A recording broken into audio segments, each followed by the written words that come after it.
RFI to be a little bit more forthcoming, because that was a bone of contention with me, it would be a bone of contention with anyone, where there's some sort of embargo on the facilities and institutions that you're actually dealing with. For the life of me, and we all are fairly bright folks, I just really can't understand the reason why a facility wouldn't want. I mean, it's almost like a gag order or something. So are you ready to say who you've been meeting with and so on, or at least put something out? Certainly, and I believe if you look on page 40 of the RFI, there's a full listing of the participants. I believe it's 133 different individuals representing 72 hospitals, community organizations, trades, and advocacy groups. Okay, so these are the people you've been talking to and so forth? Correct.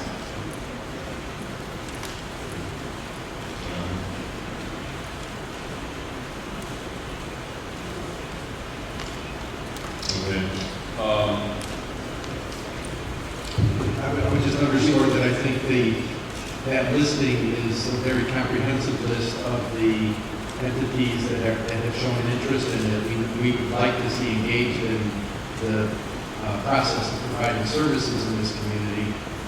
And we have, I think, very closely followed your expectations in making sure that the plan that we're implementing is informed by the entities and organizations that know this community the best. So they were all aware of this, or does your statement sort of say that, well, some of them may not have been aware, but we'd like to try to partner with them going forward? The people that are listed in there are people who attended and participated and collaborated with us on the various subcommittees and the development of the RFI, looking at our data, helping us analyze the data, recommend community needs and service packages, and developing the basis, the foundation for the RFI. So they were not only present, they were our partners in the development and evolution of our plan going forward.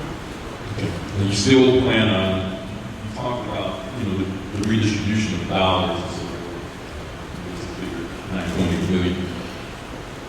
You still plan on having the cost savings that you always said that you would have by virtue of closing the facility, or not? Because it seems like, in your plan, you're extending dollars also. So, if you go along with it, are we actually going to see the cost savings that you purported to have?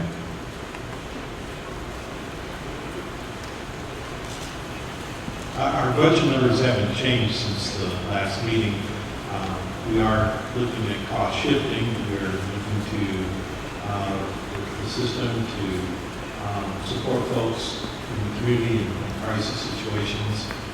We have $9.8 million budgeted to follow folks into the community, to support them in the community and replace the services that will be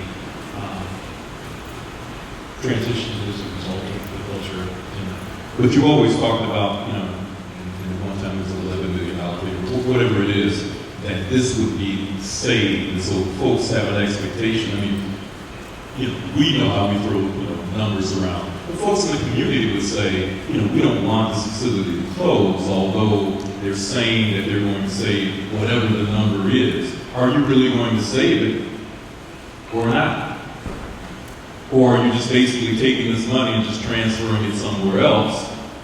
In which case, I think that the community would be very disappointed with your plan.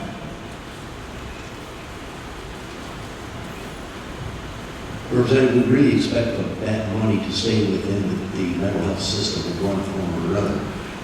The act of closing Tinley Park will produce about $8.1 million in cost reductions. That allows for the money, $9.8 million to be spent directly in the community now, and some operations money to keep Tinley open just long enough to get it shut down the way it needs to be, phased out. But we expect the 8.1 million that will be the result of cost reductions to stay in the system one way or another. So net, you're just closing the facility. I mean, let's be real simple about it. The net, you're closing the facility.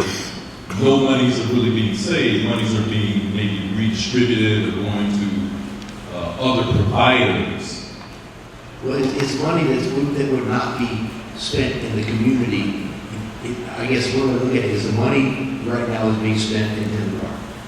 The money will likely continue to be spent in one form or another, but it will be spent differently than it was in Tinley Park. So to that extent, there is a complete change in the way the money is being spent.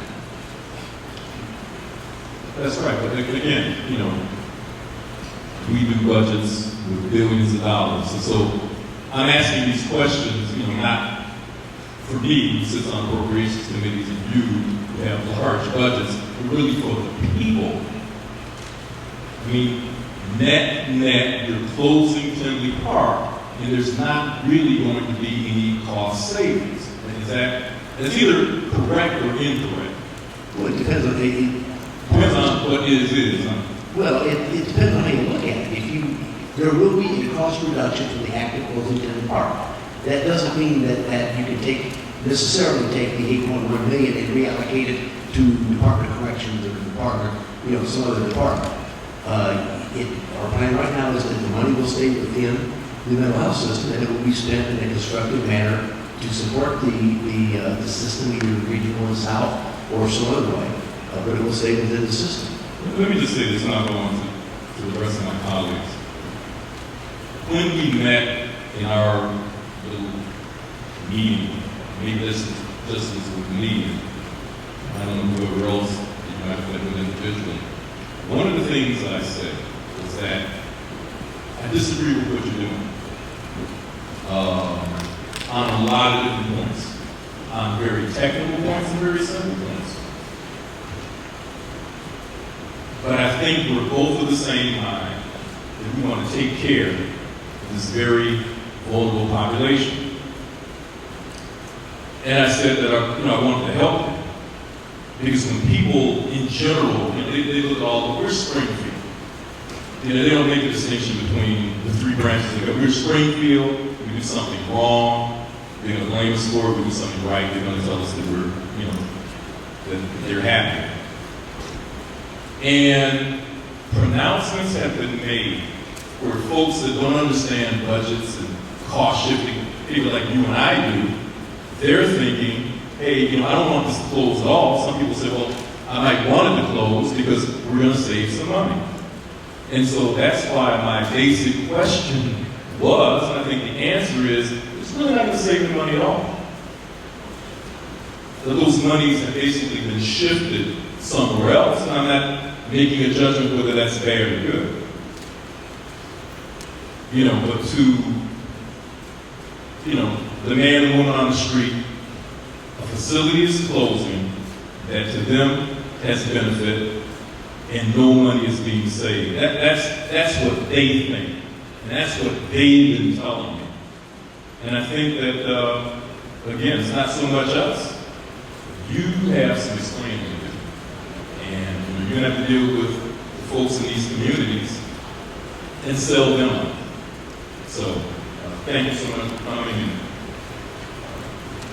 the struggle continues.